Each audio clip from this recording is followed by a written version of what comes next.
आपके घर में आपकी मम्मी, आपकी बहन या घर में कोई ना कोई आपको रोज रोटी बना के खिलाता होगा और आप उसे खाते हैं और भूल जाते हैं। लेकिन यही रोटी अगर किसी दिन आप बना के खाते हैं तो आपको उसका स्वाद जिंदगी भर नहीं भूलेगा।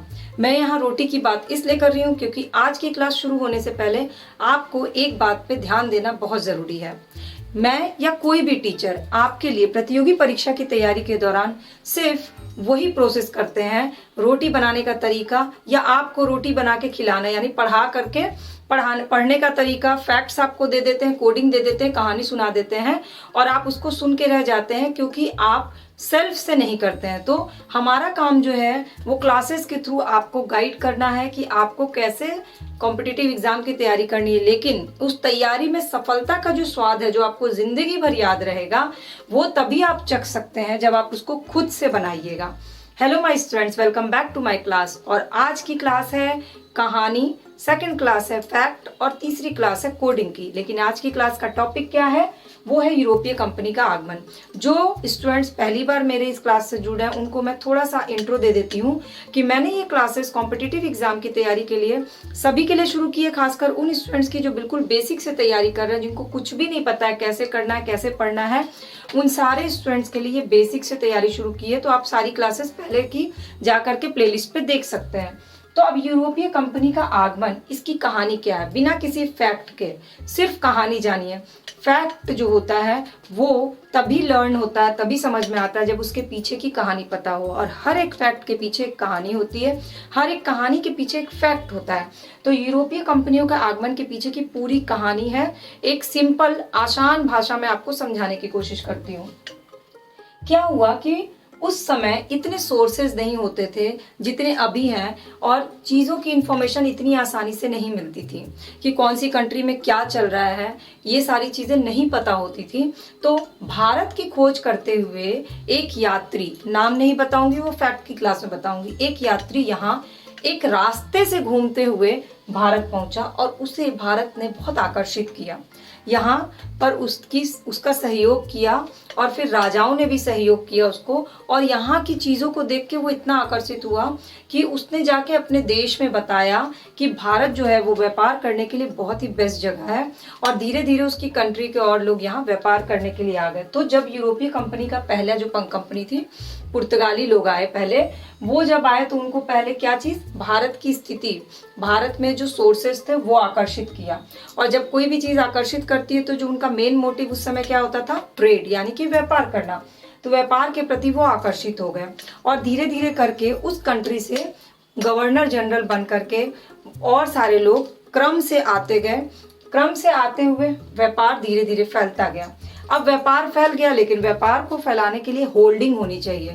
होल्डिंग के लिए क्या होता है, आप किसी कंट्री में व्यापार शुरू करते हैं तो आपको अपना होल्ड रखना होता है। तो इसके लिए उन्होंने प्रपोजल दिया, मतलब प्रस्ताव रखा कंपनी और फैक्ट्री की स्थापना करने की।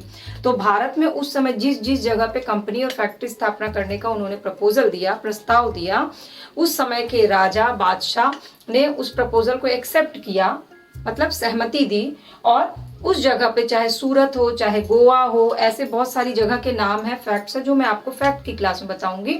जगह जगह पे फैक्ट्री या कंपनी स्थापित हो गई। अब फैक्ट्री और कंपनी स्थापित हो गई और ये सारा प्रोसेस होते होते और यूरोपीय कंपनी को इसके बारे में पता चल गया कि भारत एक देश है जहां से पुर्तगाल जो है वो व्यापार कर रहा है, अपनी फैक्ट्री स्थापित कर रहा है।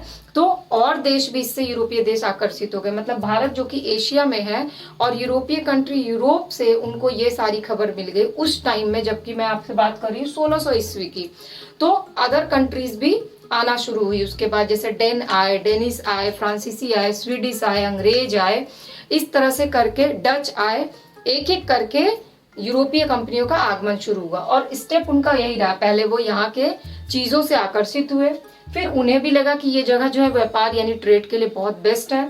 फिर जब उन्होंने व्यापार शुरू किया तो उन्हें भी अपनी होल्डिंग चाहिए थी, तो उन्होंने भी फैक्ट्री और कंपनी स्थापित करने के प्रस्ताव रखे।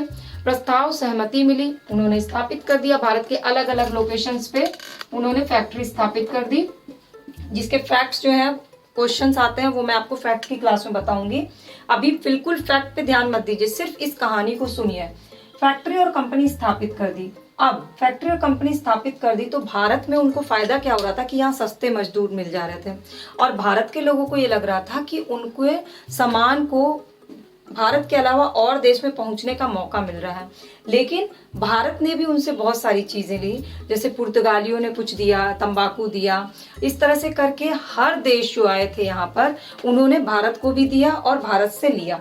यानी ये लेन देन की प्रक्रिया, प्रॉपर व्यापार, प्रॉपर ट्रेड कब होता है? जब ये लेन और देन दोनों होता है। और ये ट्रेड सिस्टम आज भी चलता है, मतलब आयात और निर्यात दोनों होता है। हालांकि उस समय देना कम होता था, लेना ज्यादा होता था। सस्ते में यहाँ से माल उठा करके सस्ते में सामान लेके, यानी कि लेने का प्रोसेस जो है पुर्तगाली कंपनियों ने ज्यादा किया, देने का कम किया। खैर, तो लेन देन की प्रक्रिया शुरू हुई और जब लेन देन की प्रक्रिया शुरू होती है और एक साथ कई यूरोपीय कंट्री यहाँ पर आ चुके हैं, तो अब इनमें आपस में वर्चस्व की लड़ाई होनी बिल्कुल पॉसिबल है, क्योंकि सबको समझ में आ गया कि भारत एक ऐसा कंट्री है, अगर इस पे अपना वर्चस्व स्थापित कर लेते तो आगे चल के बहुत फायदा होने वाला है।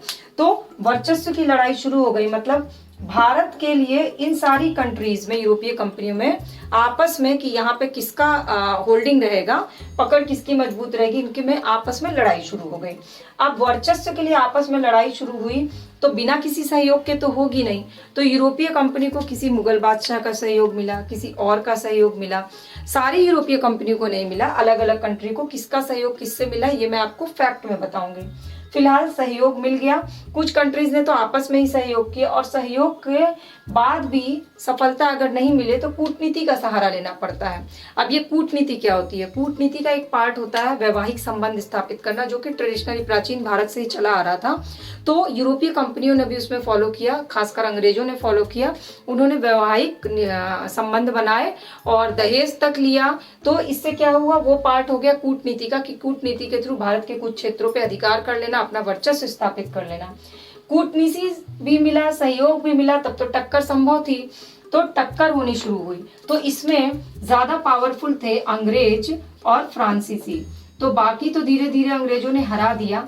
फ्रांसीसियों ने बहुत कड़ी टक्कर दी अंग्रेजों को और लंबे समय तक इनके में युद्ध हुआ, जिस युद्ध से बहुत सारे क्वेश्चंस पूछे जाते हैं, इसलिए उसकी कोडिंग याद करना बहुत जरूरी है। इसलिए इस क्लास के बाद जो कोडिंग की क्लास होगी उसे जरूर देख लीजिएगा। तो अंग्रेजों और फ्रांसीसियों में एक लंबे समय तक युद्ध चला और अंत में जो अंग्रेज उस युद्ध को जीत गए और उस युद्ध की जीत का परिणाम ये हुआ कि अंग्रेजों का भारत पर धीरे धीरे धीरे होल्डिंग बहुत स्ट्रांग हो गया और भारत धीरे धीरे धीरे अंग्रेजों का गुलाम हो गया। और इसी गुलामी के जो लंबे समय 200 साल है, वही बना भारत का स्वतंत्रता संग्राम। इसीलिए भारत के स्वतंत्रता संग्राम की शुरुआत की नींव जो है ना, वो तभी होगी जब भारत की स्वतंत्रता खतरे में आई, तभी तो स्वतंत्रता संग्राम होगा ना। तो स्वतंत्रता संग्राम की कहानी आगे तभी बढ़ सकती है जब भारत कैसे गुलाम हुआ, आप उस चीज को समझ सकिए। तो अंग्रेज इस पे आ गए, यानी कि ओवरऑल ये जो पूरा सर्कल है ना, ये घुमा करके यूरोपीय कंपनियों के आगमन की पूरी कहानी बताता है। आकर्षण, व्यापार, कंपनी और फैक्ट्री की स्थापना करना, आपस में लेन देन होना, वर्चस्व की लड़ाई, उसमें सहयोग मिला, उसमें कूटनीति का सहारा लिया गया और फिर भारी टक्कर हुई और वो फिर जाकर के भारत पे अंग्रेजों का कब्जा हो गया। तो ये है यूरोपीय कंपनियों का आगमन। आप इस क्लास के बाद एक बार यूरोप और एशिया का मैप देख लीजिएगा और उसके बाद इस चीज को, कहानी को समझने की कोशिश करिएगा। अब इस क्लास के बाद होगी फैक्ट की क्लास, यानी इस टॉपिक से जितने इंपॉर्टेंट फैक्ट अब तक पूछे जा चुके हैं और आगे पूछे जा सकते हैं, उन सारे फैक्ट्स को कलेक्ट करके सिलेक्शन करूंगी मैं उसमें से और आपके लिए वो मैं क्लास लूंगी। और उस क्लास के बाद फिर कोडिंग की क्लास होगी। तो अगर रेगुलर बेसिस पे ऐसी क्लासेस फ्री ऑफ कॉस्ट जुड़े रहना है तो प्लीज सब्सक्राइब बटन को क्लिक करके बेल आइकन को प्रेस कर लीजिए, ताकि मेरी सारी क्लासेस की अपडेट आपको मिल जाए। और अपने कोई भी डाउट होंगे तो मुझसे शेयर करिएगा।